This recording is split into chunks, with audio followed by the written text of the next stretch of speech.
주연절후 세 번째 주일, 하나님께서 우리에게 주신 성경 본문 말씀은 사도행전 18장 18절에서 23절까지의 말씀입니다. 제가 이 말씀을 봉독할 때 이 시간 살아계신 우리 하나님의 귀한 음성을 직접 들으실 수 있기를 소망합니다. 바울은 더 여러 날 머물다가 형제들과 작별하고 배 타고 수리아로 떠나갈새 브리스길라와 아굴라도 함께 하더라. 바울이 일찍이 소원이 있었으므로 갱그레아에서 머리를 깎았더라. 에베소에 와서 그들을 거기 머물게 하고 자기는 회당에 들어가서 유대인들과 변론하니 여러 사람이 더 오래 있기를 청하되 허락하지 아니하고 작별하여 이르되 만일 하나님의 뜻이면 너희에게 돌아오리라 하고 배를 타고 에베소를 떠나 가이사라에 상륙하여 올라가 교회의 안부를 물은 후에 안디옥으로 내려가서 얼마 있다가 떠나 갈라디아와 프르기아 땅을 차례로 다니며 모든 제자를 굳건하게 하니라. 아멘. 이 본문 말씀 가지고 모든 제자를 굳건하게 하니라 라는 제목으로 피차 은혜를 나누고자 합니다. 사랑하는 성도 여러분, 우리는 어느덧 주연절후 세 번째 주일을 맞이하고 있습니다. 세상 달력으로는 1월 마지막 주일이기도 합니다.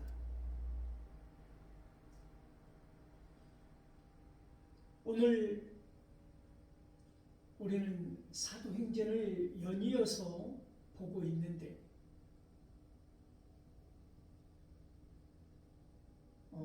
오늘 본문을 펼치자마자 바울의 또 다른 여정이 시작되고 있는 것이지요. 수리아를 향하여 떠나고자 배를 타고 있는 바울의 모습을 한번 생각해 보십시오.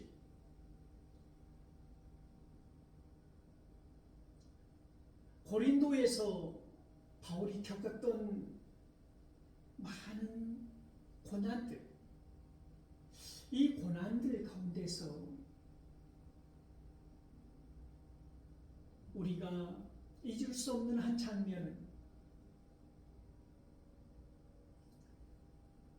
유대인들이 바울을 갈리오 총독에게 고소하지 않았습니까?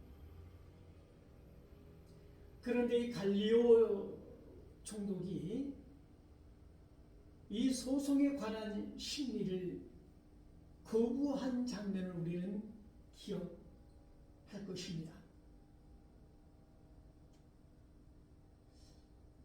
놀라운 결과였지요. 그를 통해서 얻은 바울의 비교적 평안한 시간, 어떤 선물처럼 부여받은 그러한 여유. 우리가 잘 알고 있는 것처럼 바울이 급히 배를 타고 탈출하듯 그 현장을 도망치듯 떠나갔던 상황에 비추어 볼 때 이 고린도에서 비교적 여유롭게 수리아를 향하여 배를 타고 떠나간 바울의 모습을 가슴을 쓸어내리며 보게 된다고 하는 것이지요.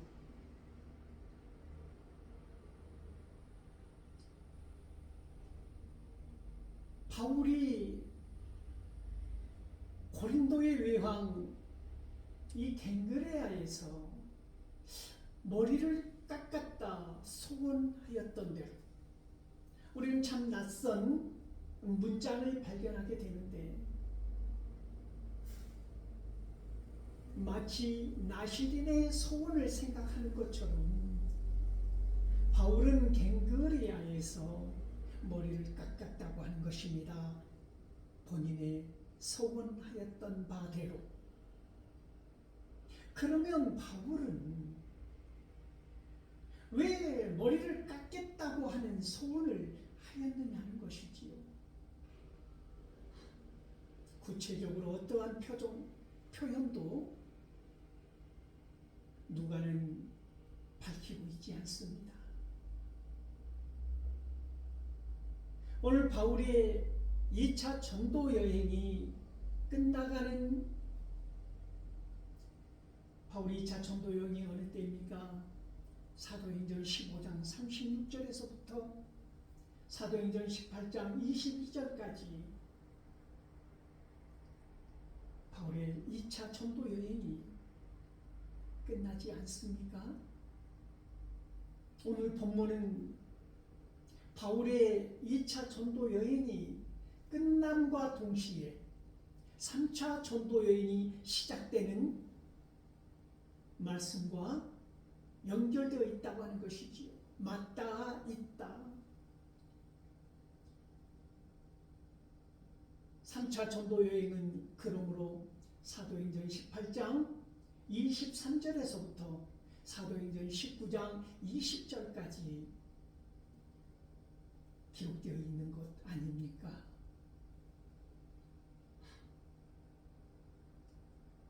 이 무수한 시간을 강물처럼 흘러 달려온 바울에게 있어서 누가는 마치 미술에서 크로키하듯 아주 빠르고 간결하게 기록하고 있다고 하는 것입니다.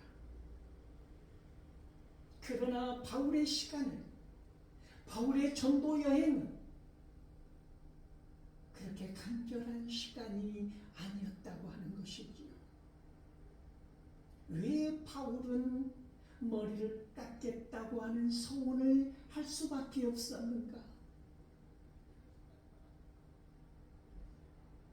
생명의 위협을, 그런 깊고 무거운 고난 가운데서 바울은 헤치고 오면서 하나님이 함께 하심을 느꼈을 것이고, in Christ, 주님 안에 머무른다고 하는 것이, 주님 안에서 사역한다고 하는 것이, 주님 안에서 복음을 전한다고 하는 것이 어떠한 힘과 능력을 덧입고 나아가는 것인가를 몸소 깨달아 알았을 것입니다. 그러므로 모든 순간 하나님의 섭리와 계획과 뜻에 의해서 이루어지는 모든 일들에 관하여 설령 그것이 목숨을 위협하는 순간이라 할지라도 그 믿음으로 말미암아 구원을 얻는다고 하는 이 확실한 신앙관으로 무장되어 있기 때문에 바울의 그 감사는 그 안에서 뜨겁게 역동적으로 재생산되고 확대되었을 것이라는 말씀입니다. 그러므로 바울은 소원하였던 것이지요. 하나님 감사합니다. 이때가 지나고 이 시간이 지났거든.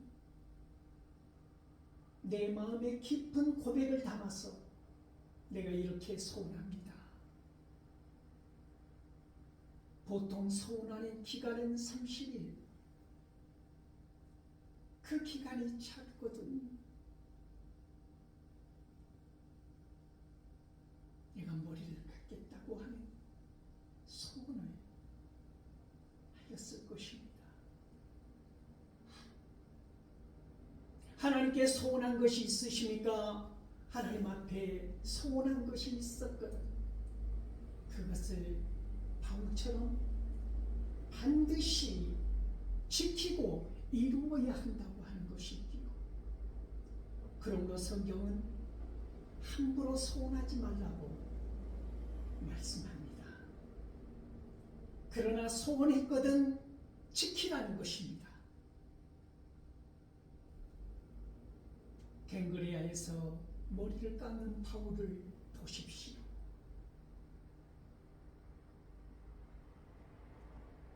그 가슴 뜨거운 비장함과 감사함을 느껴보십시오. 단 한 줄로 성경은 그것을 표현하고 고속 열차처럼 안디옥까지 향하여 다시 달려가고 있지만 그 순간에 우리는 멈춰서서 바울의 자세와 바울의 눈빛과 바울의 태도와 바울의 그 순간 뜨거운 마음에 고요하면서 역동적인 결단과 다짐을 만나볼 수 있다고 하는 것입니다.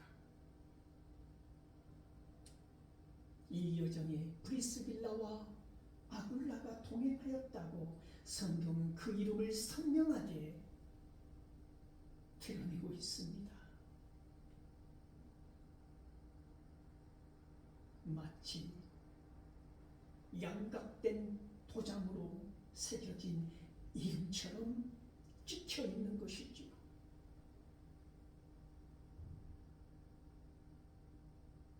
이 부부가 바울에게 어떠한 동역을 하였는가, 어떠한 힘을 더하여 주었는가. 지치고 힘들 때 하나님은 이 브리스길라와 아굴라를 통하여 바울에게 어떠한 힘을 불어넣어 주었던가. 마치 엘리야 선지자가 번아웃되어서 로뎀나무에 기대어 죽기를 강구하였던 그때에 천사를 보내고 떡과 물을 보내주셨던 하나님, 그리고 그를 어루만지며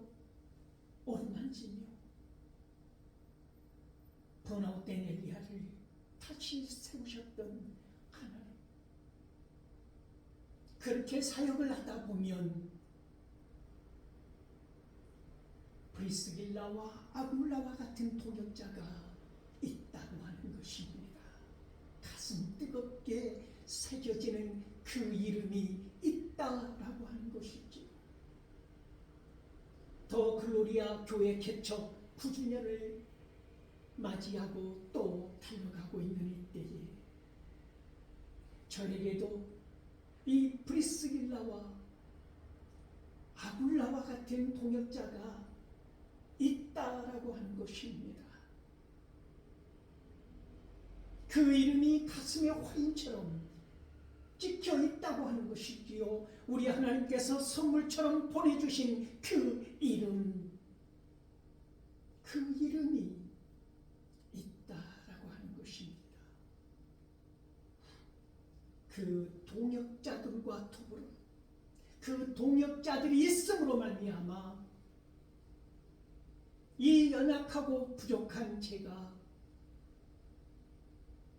설 수 있었다고 하는 고백 또한 정당한 것이고 의로운 것이고 아름다운 고백이라고 말씀드릴 수 있습니다.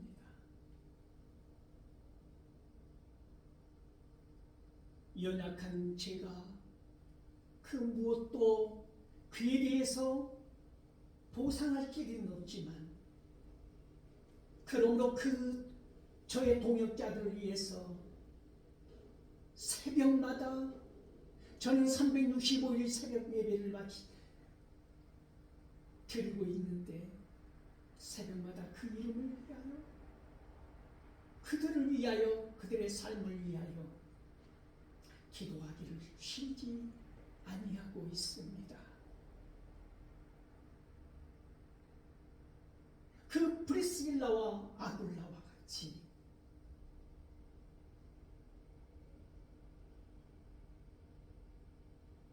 그러한 마음으로 배를 타든 기차를 타든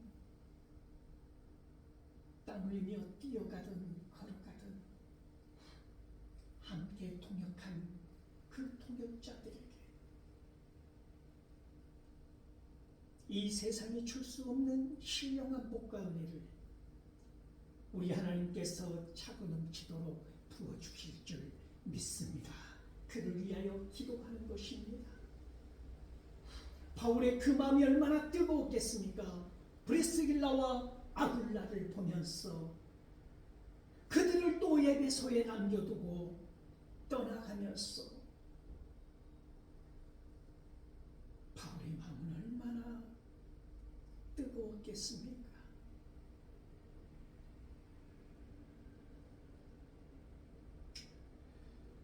배를 타고 에베소에서 그곳에 이 동역자들을 두고 바울은 회당으로 들어가서 유대인들과 토론을 하지 않습니까?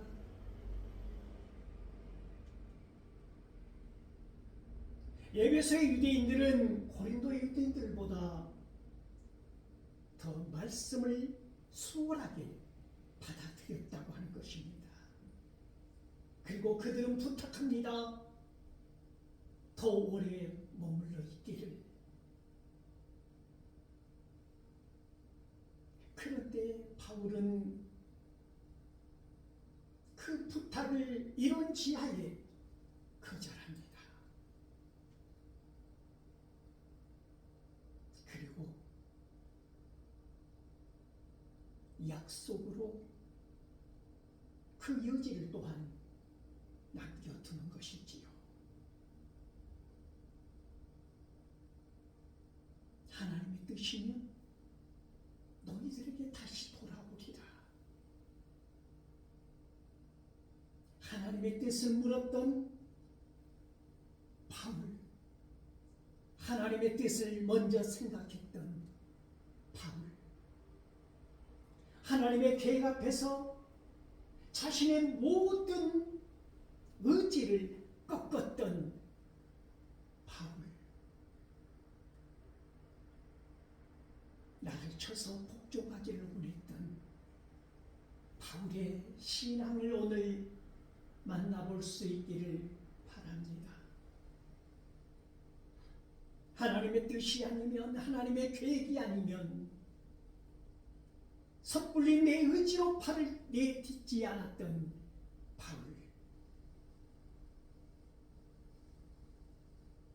그 바울의 여정을 오늘 한 걸음씩 한 걸음씩 따라가 볼 수 있기를 바랍니다. 누가는 아주 빠른 속도로 이 부분을 결정내버리고 끝내버렸지만 바울의 그 긴 여정의 시간은 우리 안에서 구불구불 오래도록 그 과정의 섬세함을 보여주고 있다고 하는 것입니다.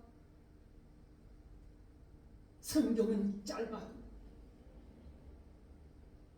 그 안에 스토리는 길고도 많아서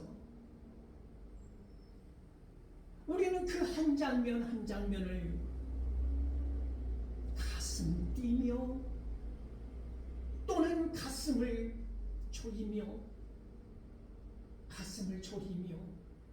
한 장면 한 장면을 쉽지 않게 들여다볼 수 있다고 하는 것입니다. 어렵지만 보인다고 하는 것이지요. 그 고난을 헤쳐나가고는 바울의 자세와 태도를 통하여 오늘 우리를 돌아볼 수 있다고 하는 것입니다. 하나님의 뜻이면 너에게로 다시 돌아오리라.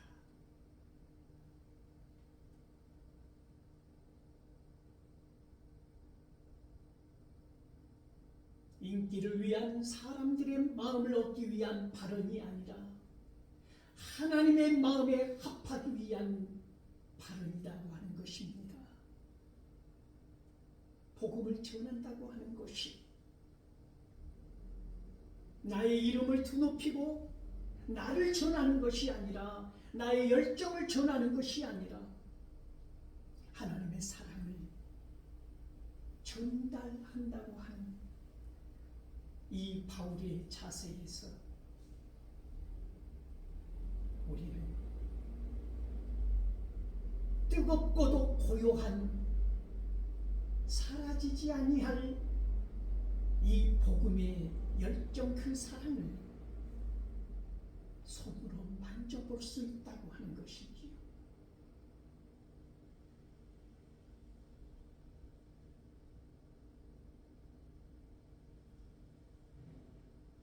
가이사랴에 상륙한 바울은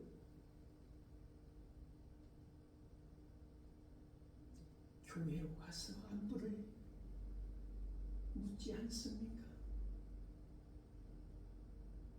그 교회는 예루살렘 교회인 것입니다. 아마도 2차 전도 여행에 관한 그 이야기들을, 그 사역의 보따리를 풀어놓지 않았겠습니까? 때로는 고난의 보따리를, 때로는 놀라운 감동과 감사의 보따리를, 때로는 비전과 도전에 관한 보따리들을 바리바리 풀어놓았을 것입니다.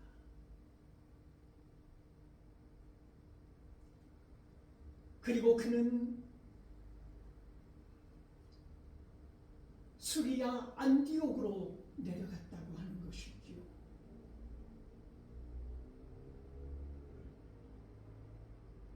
예루살렘 교회로 올라갔다고 표현하면서 안디옥으로 내려갔다고 하는 이 표현은 마치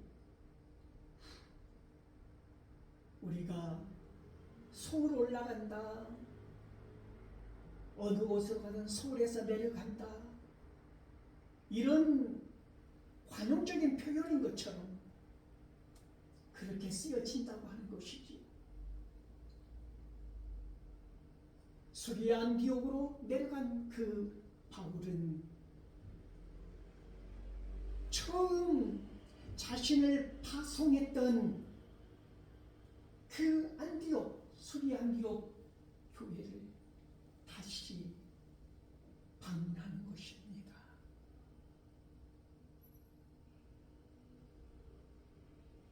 거기에서 그동안의 땀과 눈물에 얽힌, 그리고 하나님의 놀라운 사랑과 주님이 함께 하신 그러한 가슴 뛰는 이야기들을 풀어놓았을 것입니다.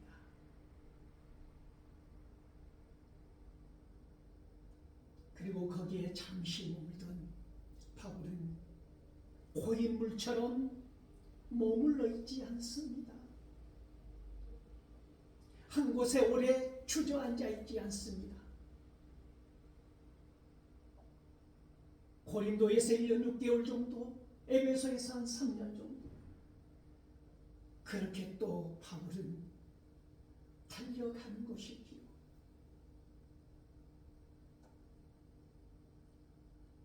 오늘 본문에 의하면 23절 3차 전도 여행이 이미 시작되고 있다고 하는 것입니다.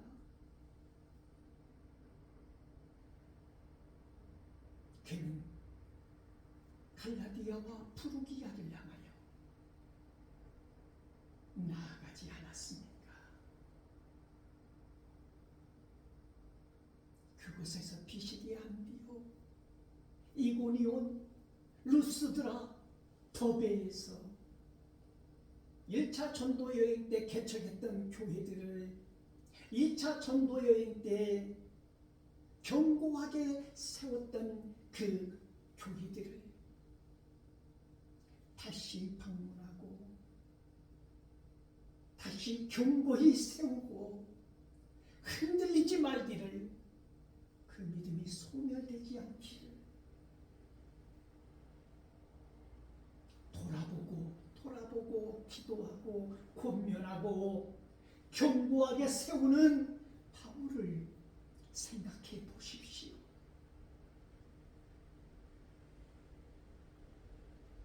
왜 하나님은 바울을 이방의 선교자로 세워주셨는지,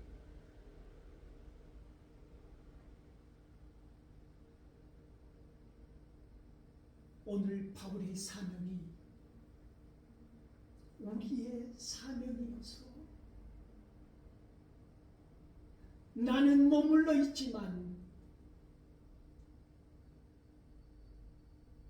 바울은 끊임없이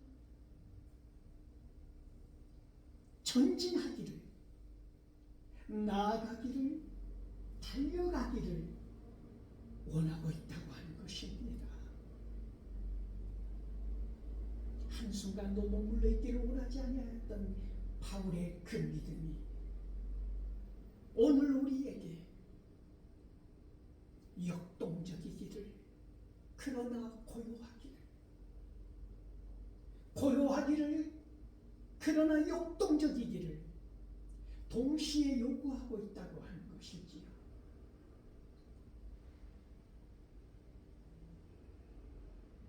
복음을 위하여 목숨까지도 아끼지 아니하였던 바울을 통하여서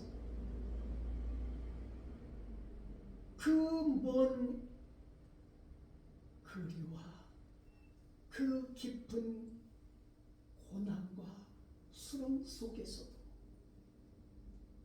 단 한순간도 복음을 전한다고 하는 사실을 멈추지 아니하였던 바울의 그 이 놀라운 여정이 오늘 우리 안에 다채롭게 선명하게 펼쳐져 있다고 하는 것입니다. 갈 로드맵처럼 갈 길 몰라 방황하는 우리들에게 마치 선명한 지도처럼 주어진 로드맵, 그것이 복음이고 우리에게 바울이 보여주는 신앙이고 신학이라고 하는 이 놀라운 사실을 기억하시고 나로부터 견고하게 주님 안에 서 있는 이 믿음이 구원으로 이어져 있다고 하는 이 놀라운 사실을 전하는 저와 여러분 될 수 있기를 소망합니다.